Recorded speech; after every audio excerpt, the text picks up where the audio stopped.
Vi har fået opgaven om at forklare forskellen på den situation, og måden vi kan finde lige den funktion ved at have 2 punkter, det er, hvis 2 punkter er givet, det er at sætte delen for y2 minus y1, divideret med y2 minus x1.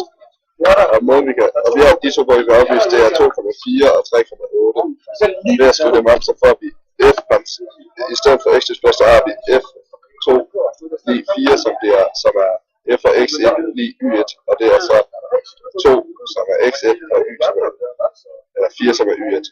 Og så i f3 lige 8, det er så x, som x, der er, eller 3, der er x2, og y2, det er lige 8. Så er det sat ned i formen, som er y, som kommer til at sige 3 minus 2, divideret med 8 minus 4, som ender ud i, at det var en fjerdedel, der er 1 divideret med 4, hvilket svarer til 0,25. Og derved er vores a-værdi 0,25. Nu skal vi, for at finde vores y-værdi, så skal vi sætte det ind i formlen, så det bliver y1 minus, eller vores b-værdi, vi skal finde, så er det y1 minus ax1.